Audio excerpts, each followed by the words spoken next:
Okay, go ahead. I wanted to tell one story when we were going to New York trying to hawk our wares, our spec scripts. We were going to have a meeting, it was either Philco or US Steel Hour, and we were trying to, we had the address. We go into this building, we get in this elevator, and we rise up, and suddenly the building sways away and leaves us. And we realize we're not in a regulation elevator. We're like in sort of this large bucket affair. And now we're going up through rafters and up and up and up. And I'm starting to get height sick. And we get out on a rafter. And the architect's up there with blueprints. And we were in our Brooks Brothers suits and overcoats with attaché cases with our scripts.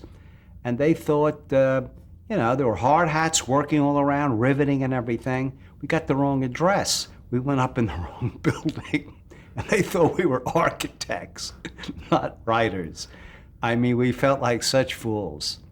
But William Morris, to continue what I was saying before, Desilu Playhouse was the only anthology series that was really left on television. And we desperately, it was a very important credit, but it was based out here. We were in New York.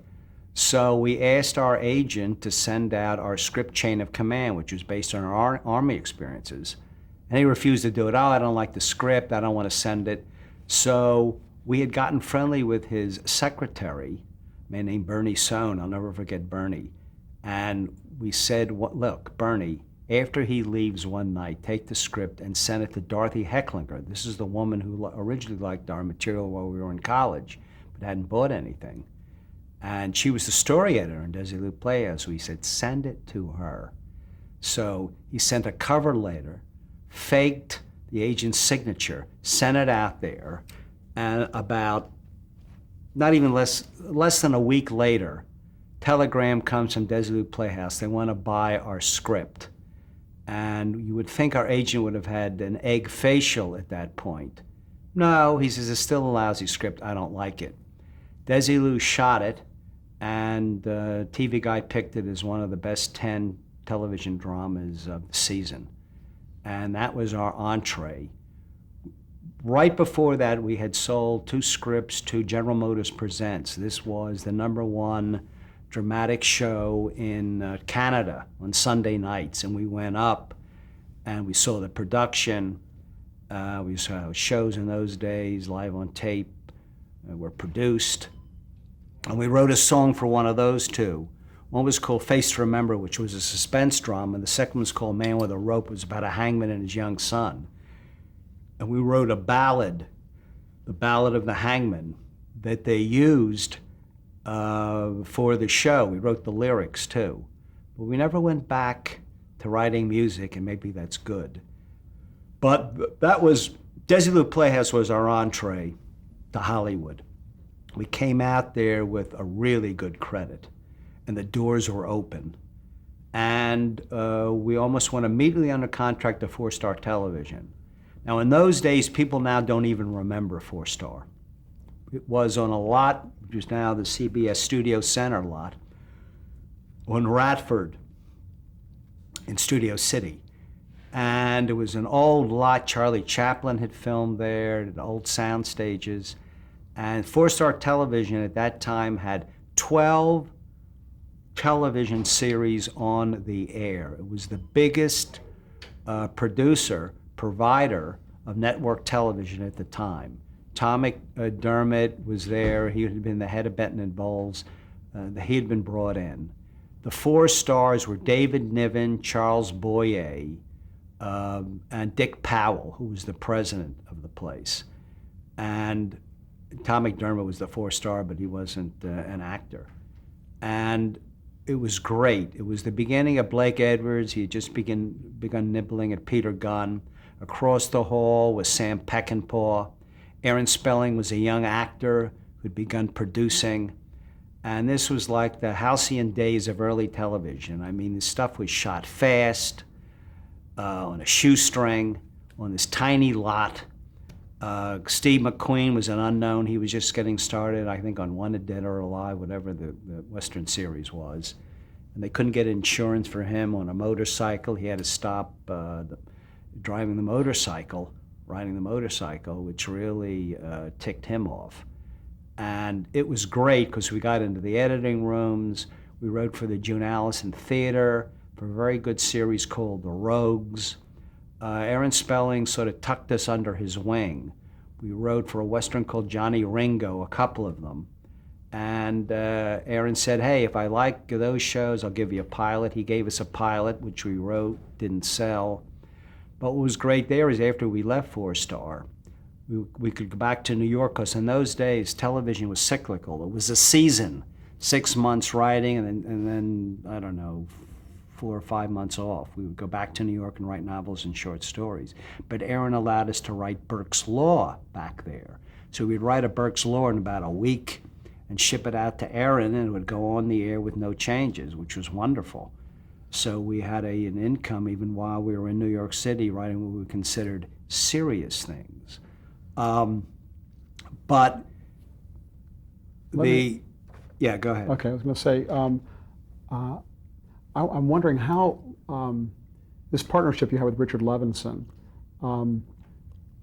through high school, college, as you started Junior out, high school. Junior high school, how did you, I mean, you had to really make an effort to keep this going through after leaving college and in college and all the things you were doing on.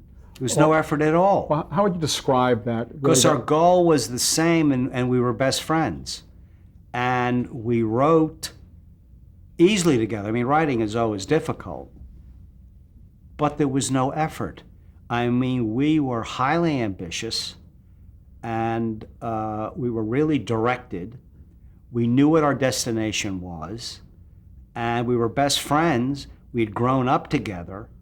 When I lecture at the film schools, you know, to budding writers, neophyte writers, I always say to them, well, they say, what about collaborations? Is that easy? Is that hard? And the best definition I ever heard was from Oscar Hammerstein II, who wrote all those great shows with Richard Rodgers. Hammerstein said, a writing collaboration is exactly the same as a marriage except for the sex. And that sums it up. Say arguments. We used to have a lot of arguments up until we became very successful, which was very early, thank God. And then we did not argue. Our arguments were not productive. We would flip coins. You know, I'd give in to Dick at one time, and the next time he would give in to me. We had, you know, certain rules laid down. But arguments were a big waste of time. And we've been working together so long that it was just something, it was breathing, eating, it was just a natural process to us. We didn't have to work it, keep it going. Things kept coming at us, and we took advantage of these things. Or we were terrific self-generators. We didn't have something. That's why, you know, if you do originals, a lot of writers don't come up with originals. They go on to, you know, series and become part of the staff, and they're given the characters, they're given the concept. Dick and I always tried to do originals, and we were good at coming up with them, so it worked for us. So Chain of Command, was that the first televised link? No, it was the third. Okay. It's Man with a Rope in Canada, Face to Remember in Canada, and then Chain of Command in the United States. Who directed that and who was in it? A man named Paul Almond, I believe, directed both, who now lives out here in Malibu and is a friend of mine. One of these days I'm going to meet Paul again. The people in it, I do not remember. They were stars in Canada, and they were not known down here. They were very nice productions. They had nice budgets. They cared. They were very well executed. They were live shows. When you were at Desi Lou, did you have interaction? What was your relationship with Desi Arnaz? We had none. No, because well, Four Star had no connection with Desi Arnaz. They were unto their own. Later, we did Mannix was for Desilu Paramount. We never met Desi Arnaz. Okay. Let's talk a little about the blacklist. I mean, this is a huge, huge thing in the 50s. How did it affect you? What was your awareness of it? What were your feelings about it? When we were in school and really talking, I wrote a novel a couple years ago about the blacklist, a Hollywood novel. Then I really did some research. I had to. Back when it was on, Dick and I were in high school, when it happened, when you had the House on Un-American Activities, watched it on television, hated the right-wing dictator and scourge McCarthy, and cheered when he was cut down to size and humiliated during the Army hearings. It did not affect us that much as to the terrible punishment that was wreaked on the Hollywood 10. It was actually the Hollywood 18, but the 10 were the ones who went to the federal penitentiaries. We were privileged when we came out here to meet Adrian Scott years later when we were under contract at Universal. Adrian Scott was one of the Hollywood 10, was a very successful Hollywood producer at RKO. He did Crossfire, the first picture about anti-Semitism. He made Dick Powell a dramatic star after his crooning career in Murder, My Lovely, the Raymond Chandler picture. And he was a lovely, lovely man. And we learned then that, these were mostly, left-wing people. Some made the mistake of joining the Communist Party. Most of them didn't. And they weren't interested in the overthrow of the United States. They loved America. They were all making big Hollywood bucks. What they wanted to do was improve the conditions for poor people, for African Americans, all the good liberal things, which are still alive today and which we want to accomplish today in many cases.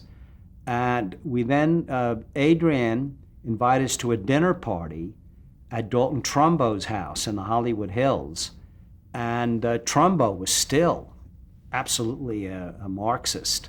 And then, he'd been reinstated, and he was still doing, the big Hollywood screenplays then.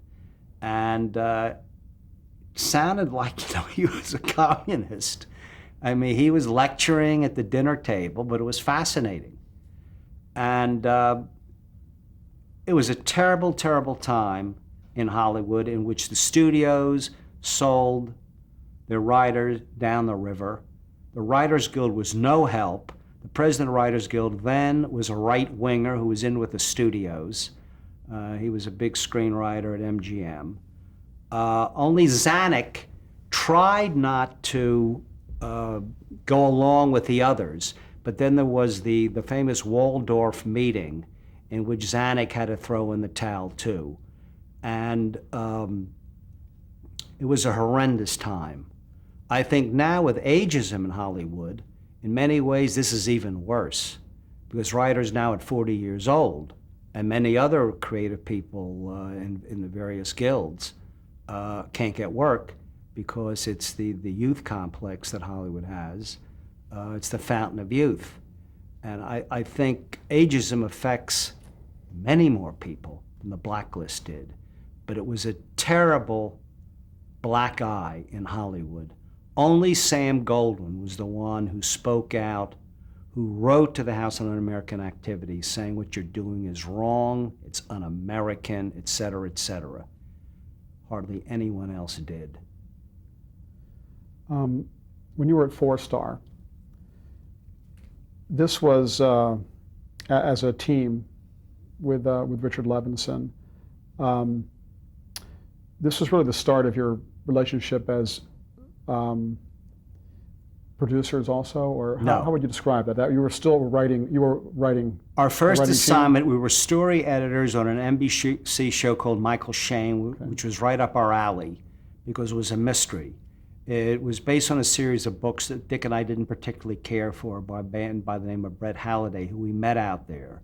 We liked his wife much more. She was a very talented mystery writer named Helen McCloy. But we were story editors. And in those days, we were doing 39-hour shows a year. The staff was an executive producer, a producer, 3 story editors, and an associate producer. Now you have these mammoth staffs of writers, etc. In those days, we dealt with independent writers who were damn good. They would turn in a script that didn't have to be rewritten from page 1. It was much easier. I mean, how else? Now, they're complaining that they've got to do 22 scripts a year, I was just reading. Bochco's ex-partner was moaning in the press. Please. I mean, The Sopranos, which is a wonderful show, they do 12 a year, and we've been waiting now, well over a year and several months for a new season. I just don't understand it. But when you're given tremendous luxury, you gear down. In those days, you couldn't gear down. It was Max Sennett. And a lot of the writing was quite good. There were some damn good series. But that's how it's changed. What was your relationship like with Dick Powell at 4-Star? We met him a couple times. We really dealt with Tom McDermott, who was his right hand. And his children and his wife, June Allison, sometimes the kids would run into our office and she had to scoot them out. And we really didn't deal with Dick Powell. And then he died, he was a lovely man. And he died, I think, maybe 2-3 years later of lung cancer, I believe. He was a smoker. What was Johnny Ringo about, and how did you get assigned to that? We came in sort of, the Young Turks, and we were from New York. We had that cachet. In those days, that was something, New York writers. The Hollywood writers, well, they're hacks, but New York, the New York theater, etc. You had an aura. And we were introduced, Aaron Spelling introduced us to this very skinny Texan, Aaron Spelling. I mean, if he turned sideways, he would vanish. I mean, it was incredible. He's put on weight since then. He looks much better.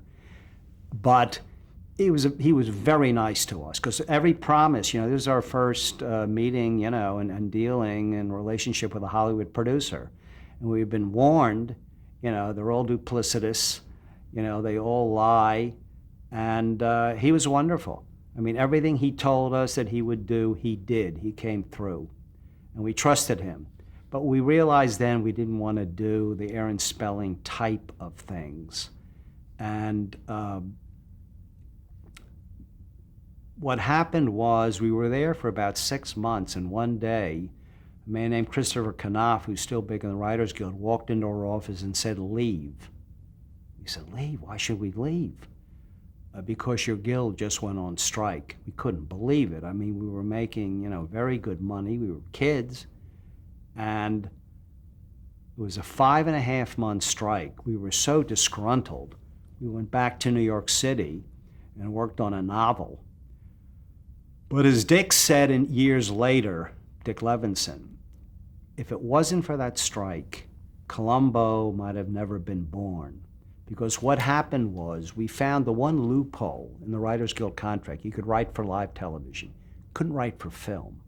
Film was verboten. So we found out about the Chevy Mystery Show, which was the color replacement for Dinah Shore on Sunday nights, which is one of the first color shows, Dinah Shore. And we rented an apartment that summer at 72nd and Broadway. It was owned by a very good feature director, Stuart Rosenberg, who did Cool Hand Luke, a lot of other good movies.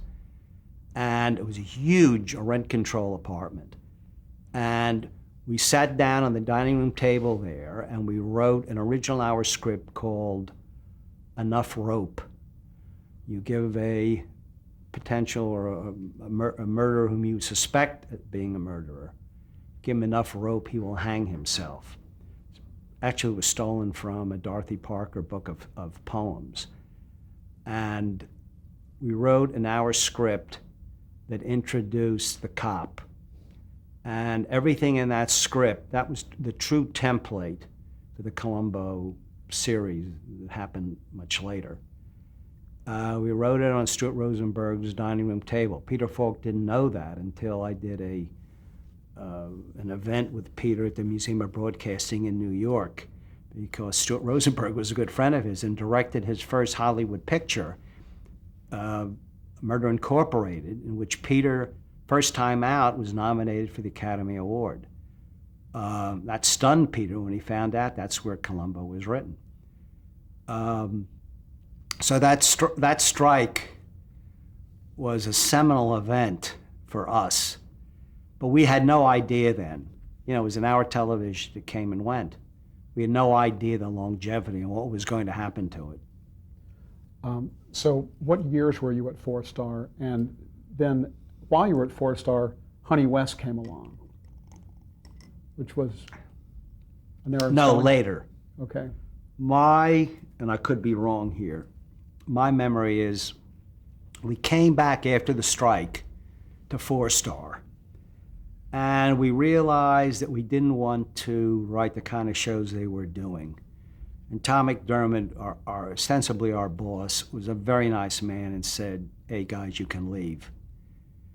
And we did, and we sat down and we said, you know, Enough Rope could be a stage play, because it was very contained, because in our show we had to write it just in a few sets, and you couldn't have people, you know, there were no exterior shots, etc. This could be okay for the stage. We always loved the stage based on our mask and wig shows. And we sat down and we wrote it very quickly as a stage play. And it was immediately optioned by Paul Gregory, who was then a big Hollywood producer, or not Hollywood, a Broadway producer, even though he later did Night of the Hunter, and he later produced Norman Mailer war story, I forget. Anyway, suddenly we had a stage play, and he got a wonderful cast. Joseph Cotton to play the murdering psychiatrist, Agnes Moorehead as the wife he murders, the great Irish character actor Thomas Mitchell as Columbo, and Patricia Medina, the British actress, as the psychiatrist's girlfriend. And we rehearsed here in town, and we'd opened at the Curran in San Francisco, and went on to play over a year in the United States and Canada. It was the second highest grossing play in the United States, next to Man for All Season, which was at the Anta on Broadway. And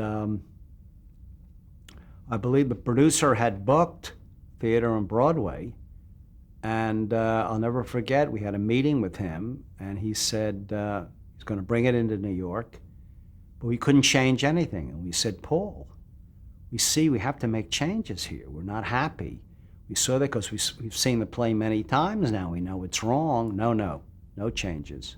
We said, then we'll get an injunction against you, and you won't be able to bring it in, because we have a drama skill contract. Well, we didn't, but he gave us the equivalent of a drama, because he was in trouble with the Dramatists Guild.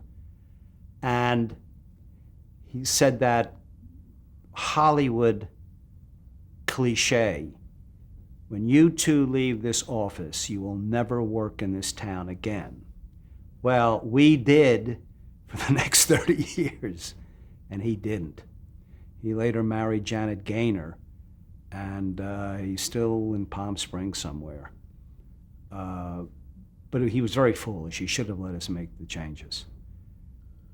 But then we were freelance writers, and we did many shows like Kildare, many Hitchcocks, because we've been publishing short stories when I got out of the Army. It's how I made a living.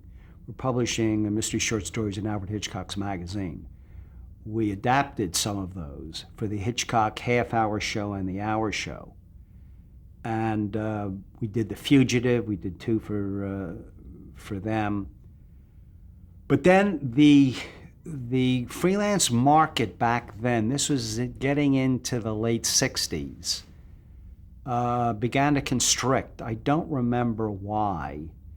And our agent I remember said, "You guys mind going under contract again?" We were very leery because we'd been in contract at 4-Star. And he said, "Well, maybe Universal." He said, "I sent Prescription Murder over there, and they really like it." So what happened was we adapted that for television as a 2-hour world premiere. In those days, that was the start of the 2-hour movies for television. So Prescription Murder was an adaptation of Enough Rope. Can you connect the two so we understand? No, the stage play was called Prescription Murder, and that was Enough Rope in its theatrical guise. And then we wrote the 2-hour, this is not a pilot, this is just a 2-hour one-shot for the world premieres, and that was called the same, Prescription Murder. Okay. I want to get back to that thread of Columbo, but I'd like to talk about some of the other series you did earlier in the 60s. Yeah. And just some of your memories of them, and like what the concepts were, who was involved. Let's go back to Honey West, if we could. Yes.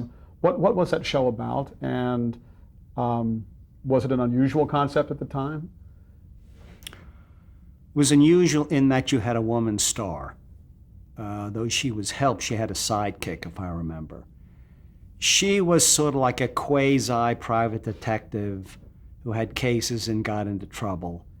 And she was helped out by her associate, who was a male. And I don't remember it that well now. We wrote the pilot for Aaron Spelling. And I think it lasted a year. I'm not sure how long it was on. But that was not our first pilot. We had done a show with a collaborator in New York, a man named Mervyn Block, called Jericho, which we sold to MGM. And David Victor, who became a friend later when we were all at 4-Star, or no, we were all at Universal, David produced it. Lalo Schifrin wrote the score, which was very similar, its theme, to Mission Impossible, that later he did for Mission Impossible at Paramount, not at MGM. And that didn't run too long, maybe, 6 or 8 shows. That was about a sort of a counter-espionage team during World War II. The pilot was about, they had to smuggle out an entire symphony orchestra from Paris to London. And I thought it was an interesting show. It wasn't really our métier, but it was viable, but it didn't work. I don't remember what the time slot was or anything, or if it was particularly well cast. That was really our first pilot. Okay. We'll pick up with... But then Mannix was coming up. That was our first hit. Okay. We'll pick up after the tape change with some more series. Boy, is that a